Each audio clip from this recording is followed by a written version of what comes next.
Dear viewers, آج ہم lecturer اسلامیات کے انٹرویو کی تیاری کے سلسلے میں اصول فقہ اور تاریخ فقہ کے 33 سوالات آپ کے سامنے پیش کریں گے۔ اس سے پہلے کہ ہم سوالات کا سلسلہ شروع کریں، اگر آپ نے AQ چینل سبسکرائب نہیں کیا تو پلیز سبسکرائب کر لیں اور ساتھ بنے گھنٹی کے بٹن کو دبا دیں۔ اللہ اکبر، اللہ اکبر، لا الہ الا اللہ، واللہ اکبر وللہ الحمد، اللہ اکبر کبیرہ والحمد للہ کثیرہ وسبحان اللہ بکرۃ واصیلا۔ سوال نمبر 1، ارکان قیاس کی نشاندہی کریں۔ قیاس کے ارکان یا اجزاء 4 ہوتے ہیں۔ نمبر 1 مقیس، نمبر 2 مقیس علیہ، نمبر 3 علت و جامعہ، نمبر 4 حکم جامع۔ سوال نمبر 2، سنت کی تعریف کریں۔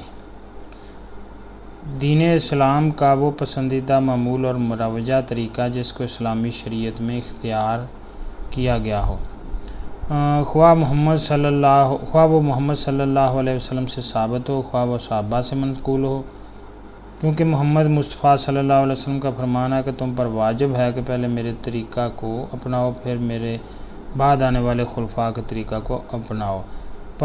سنت نبوی صلی اللہ علیہ وسلم کا فقہی حکم یہ ہے کہ سنت نبوی کو چھوڑنے والا تارک سنت کہلائے گا، اور سنت نبوی کو نہ ماننے والا منکر سنت نبوی کہلائے گا۔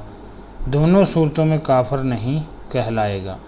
علم اصول حدیث کی روح سے سنت نبوی صلی اللہ علیہ وسلم یا مرفوع حدیث نبوی سے مراد وہ صریحی، واضح یا حکمی قول یا فعل یا تقریر یا صفت یا سکوت ہے جو محمد صلی اللہ علیہ وسلم کی طرف منسوب ہو، خواہ اس کا راوی کوئی صحابی ہو یا تابعی، خواہ اس روایت کی سند متصل ہو یا منقطع ہو۔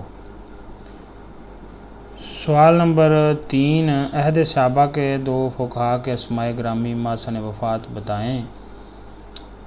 ایک ہیں پہلے خلیفہ راشد ابوبکر صدیق رضی اللہ عنہ متوفی 13 ہجری، اور دوسرے ہیں خلیفہ راشد عمر فاروق رضی اللہ عنہ متولد 586 اور متوفی 24 ہجری بمطابق 644 عیسوی۔ سوال نمبر 4، اجتہاد کی لغوی اور اصطلاحی تعریف کریں۔ لغوی اعتبار سے اجتہاد مطلب کوشش کرنا۔ باب افعال کے وزن پر اجتہاد یجتہد اجتہاداً کا اسم مصدر ہے، اور اصطلاحی اعتبار سے اجتہاد سے مراد شریعت اسلامی میں غیر واضح احکام کو واضح کرنے میں فقہا کا اصل حقیقت تک پہنچنے کے لیے اس انتہا درجے کی حد تک غور و فکر کرنے کی کوشش کرنا کہ اس سے زیادہ کوشش ناممکن ہو۔ سوال نمبر 5، عبارت الناس سے کیا مراد ہے؟ کسی کلام کا وہ مفہوم جس کے لیے اسے بلا واسطہ اصالتاً اور بالواسطہ طبعاً لایا گیا ہو۔ اصالتاً یعنی کلام کا اصل ظاہری مفہوم یہی ہے، اور طبعاً یعنی کلام کا ضمنی پوشیدہ مفہوم کچھ اور بھی ہے۔ سوال نمبر 6، کنایہ کی تعریف کریں اور اس کی ایک مثال دیں۔ کنایہ کے معنی ہیں وہ لفظ جس کی مراد ظاہر نہ ہو، یعنی جس کے چھپے ہوئے معنی بغیر قرینہ یا دلالت کے سننے والے کو معلوم نہ ہو سکیں۔ یوں کنایہ دراصل صریح کا متصاد ہے۔ کنایہ پر حکم شرعی ثابت کرنے کے لیے یا تو کنایہ کے کہنے والے نے کنایہ کی نیت کی ہو، ورنہ پھر حالات سے ایسا قرینہ ملتا ہو جس سے کنایہ کی چھپی ہوئی مراد پر دلالت ہو سکے۔ مثلا اگر کوئی شوہر اپنی بیوی سے کہے اے تدی تو شمار کر، تو یہاں اس کا کنایہ یہ ہے کہ تو آج سے اپنی عدت کے دن شمار کر۔ تو یوں اس کا یہ بول مکنی عنہ طلاق بائن پر منتج ہوگا۔ سوال نمبر 7، فقہ شافعی کی بنیادی کتاب کا نام مصنف بتائیں۔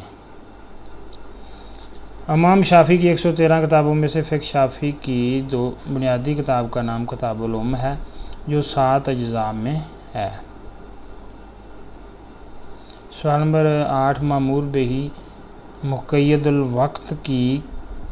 بالوقت کی کتنی اقسام ہیں؟ 4 اقسام ہیں۔ المامور بہی وہ شرعی کام ہے جسے کرنے کا حکم دیا گیا ہے۔ وقت کے تعین اور عدم تعین کے لحاظ سے المامور بہی کی 2 اقسام ہیں، المطلق عن الوقت، المقید بالوقت۔ المطلق عن الوقت ایسا المامور بہی ہے جسے پورا کرنے کے لیے کوئی وقت مقرر نہیں کیا گیا، مثلا زکوٰۃ، عشر، عشور وغیرہ جن کی ادائیگی میں تاخیر جائز ہے۔ اور المقید بالوقت ایسا المامور بہی ہوتا ہے جسے مکمل کرنے کے لیے کوئی وقت مقرر کر دیا گیا ہے، مثلا ہر فرض نماز، عیدین کی نمازیں، ہر قسم کا فرضی یا نفلی روزہ، صبح صادق سے غروب آفتاب تک، حج کے مناسک۔ اور المقید بالوقت کی 4 ذیلی اقسام ہیں۔ ایک ہے وہ جس میں وقت، ظرف اور سبب وجوب اور شرط ادا بھی ہو جیسے کوئی فرض نماز۔ دوسرا وہ جس میں وقت معیار اور سبب وجوب ہو جیسے کوئی فرض نماز۔ تیسرا وہ جس میں وقت صرف میعاد ہو جیسے رمضان کا فرض روزہ۔ چوتھا وہ جس میں وقت معیار بھی ہو اور ظرف بھی جیسے مناسک حج۔ سوال نمبر 9، حقیقت کی تعریف کریں اور ایک مثال دیں۔ وہ لفظ جو کسی شے کی اصلیت اور ماہیت اور حالت کے بیان کے لیے وضع کیا گیا ہو، یعنی جس کا مفہوم واضح اور ہر شک و شبہ سے بالا ہو۔ مثلا گھوڑا جو ایک خاص جانور کے لیے وضع کیا گیا ہے، جس پر اس لفظ کا اطلاق حقیقت کہلاتا ہے۔ حقیقت کا حکم یہ ہے کہ لفظ کو جس معنی کے لیے وضع کیا گیا ہو اسی کا اعتبار ہوگا۔ حقیقت کی مثال یہ ہے کہ اس آیت میں حقیقت رکوع کرو اور سجدہ کرو ہی کا حکم دیا گیا ہے۔ یا ایھا الذین آمنوا ارکعوا واسجدوا واعبدوا ربکم وافعلوا الخیر لعلکم تفلحون۔ سورہ حج سورہ نمبر 22 آیت 77۔ حقیقت کی 3 اقسام ہوتی ہیں۔ نمبر 1 حقیقت متعذرہ، حقیقت محجورہ، حقیقت مستعملہ۔ سوال نمبر 10، ظاہر و روایا کی 2 کتابوں کے نام مصنف بتائیں۔ المبسوط، الزیادات۔ فقہی مسائل کے 3 طبقات موجود ہیں، ظاہر و روایا، دوسرا نوادرات، تیسرا نوازل اور واقعات۔ ظاہر و روایا کا فقہی طبقہ امام محمد کی 6 کتب کے مسائل پر مشتمل ہے، جن میں انہوں نے امام ابو حنیفہ اور امام ابو یوسف اور اپنے مختلف اور متفق علیہ سب مسائل لکھ دیے ہیں۔ جن میں ایک کتاب تو المبسوط ہے، دوسری الزیادات، تیسری الجامع الکبیر، چوتھی الجامع الصغیر، 5ویں کتاب السیر الکبیر، 6ٹھی کتاب السیر الصغیر۔ ان کتابوں کو 6 کتابوں کو ظاہر و روایا اس لیے کہتے ہیں کہ یہ امام محمد سے بروایت تواتر اور مشہور ثابت ہوئی ہیں۔ سوال نمبر 11، ناس کی تعریف کریں اور مثالوں سے واضح کریں۔ ناس وہ مفہوم ہوتا ہے جس کی خاطر کلام لایا جاتا ہے۔ ناس ایسا قرآنی حکم ہوتا ہے جو بغیر کسی تعویل کی گنجائش کے مکمل طور پر واضح ہوتا ہے۔ ذالک بانہم قالوا انما البیع مثل الربا وحل اللہ البیع وحرم الربا، سورہ بقرہ کی آیت نمبر 275۔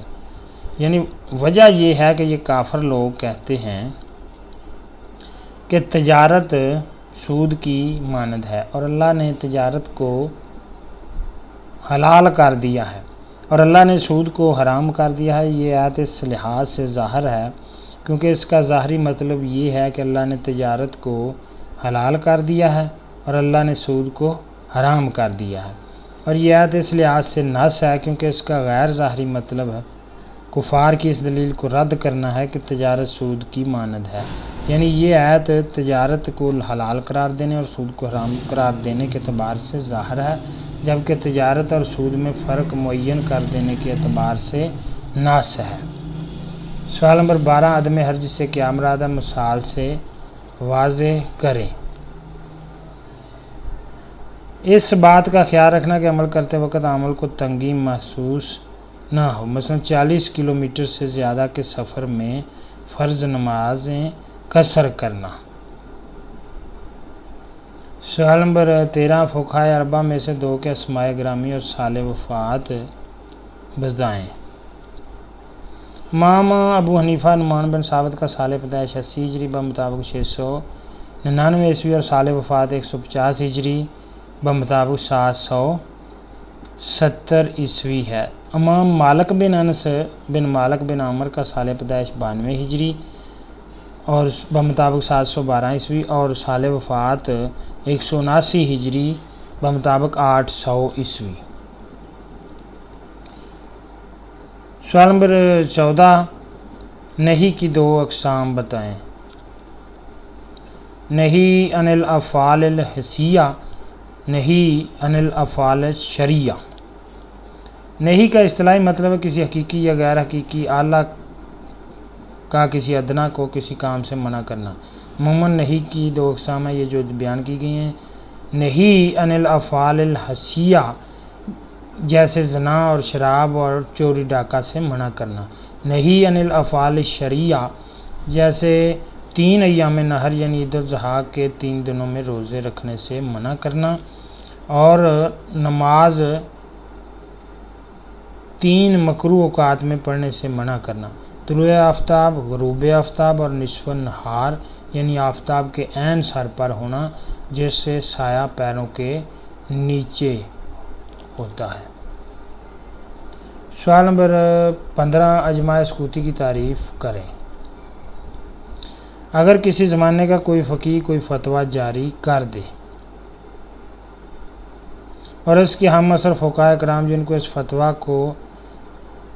فتویٰ کا علم ہو یا نہ ہو کی طرف سے نہ اس کی تائید ہو اور نہ ہی اس کی تردید ہو تو ایسے سکوت زدہ فتویٰ کو اجماع سکوتی کہتے ہیں۔ سوال نمبر 16، قلت تکلیف سے کیا مراد ہے؟ مثال سے واضح کریں۔ قلت تکلیف یا تکلیفت قلت سے مراد شریعت پر عمل کراتے وقت کم سے کم تنگی برداشت کرنے کا حکم دینا ہوتا ہے، اور یہ عدم حرج کا لازمی نتیجہ ہوتا ہے۔ سوال نمبر 17، وہ کون سے 2 الفاظ ہیں جن کے ذریعہ سے نکاح کے منعقد ہونے کے بارے میں تمام فقہائے کرام کے مابین اتفاق رائے پایا جاتا ہے؟ نکاح اور تزویج۔ سوال نمبر 18، امام اہل المدینہ سے کون سی شخصیت مراد ہے؟ ابو عبداللہ مالک بن انس بن مالک۔ سوال نمبر 19، فقہ کے پرچہ میں متن کی کتاب کا پورا نام اور اس کے مؤلف کا پورا نام بتائیں۔ متن فقہ علامہ ابن رشد۔ سوال نمبر 20، عہد تابعین کے 2 فقہی مدارس کے نام بتائیں۔ مدرسہ بغداد نظامیہ، جامع ازہر۔ سوال نمبر 21، مجتہد کے 2 ضروری اوصاف بتائیں۔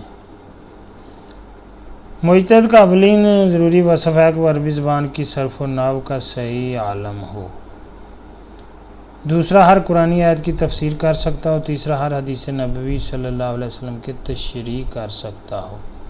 سوال نمبر 22، مؤول کی تعریف کریں اور ایک مثال دیں۔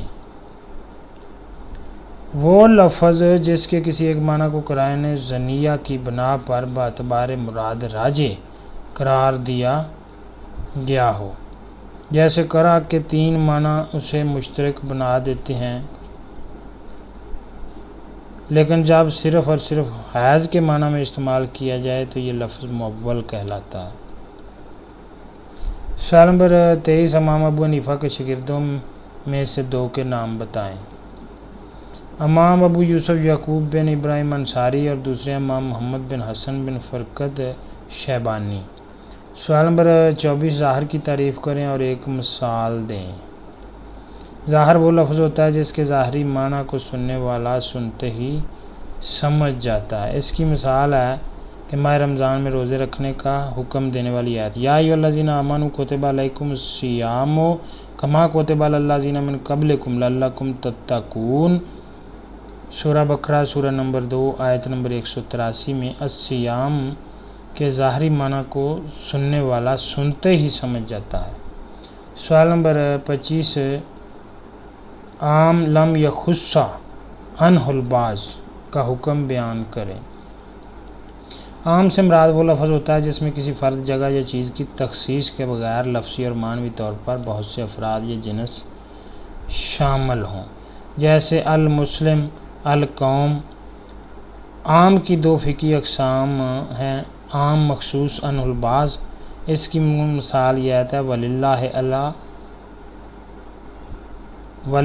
عَلَى النَّاسِ حِجُّ الْبَيْتِ مَنِ اسْتَطَاعَ إِلَيْهِ سَبِيلًا۔ سورہ آل عمران کی آیت نمبر 97۔ اور اللہ کے رسول صلی اللہ علیہ وسلم پر ایمان رکھنے والے انسانوں پر اللہ کا یہ حق بنتا ہے کہ ان میں سے جو بھی مالی استطاعت کی سبیل رکھتا ہو وہ بیت اللہ کا حج کرے۔ اس حکم میں الناس تو عام لفظ ہے جس سے تمام مسلمان مراد ہیں، لیکن نابالغ بچے اور فاطر العقل اس حکم سے خارج ہیں۔ دوسرا ہے عام غیر مخصوص عنہ البعض یا شیئن۔ اس کی مثال یہ آتا ہے والسارقۃ فاقطعوا ایدیہما جزاء بما کسبا نکالا من اللہ۔ سورہ مائدہ کی آیت نمبر 38 ہے، چور اور چورنی دونوں کے ہاتھ کاٹ دو، یہ ان کے کیے کی شامت اعمال ہے، ان دونوں کی یہ سزا اللہ کی طرف سے ہے۔ اس آیت میں لفظ ما عام ہے جس نے ہر چوری کی حد قطعی ید بنا دی ہے، یعنی بقول احناف چور یا چورنی کا ہاتھ تو کاٹا جائے گا لیکن اس سے چوری شدہ مال واپس نہیں لیا جائے گا۔ سوال نمبر 26، فقہ مالکی کی دو کتابوں کے نام بتائیں۔ بدایۃ المجتہد اور نہایۃ المقتصد۔ سوال نمبر 27، اجماع کی حجیت پر ایک آیت بتائیں۔ یا ایھا الذین آمنوا اطیعوا اللہ و اطیعوا الرسول و اولی الامر منکم۔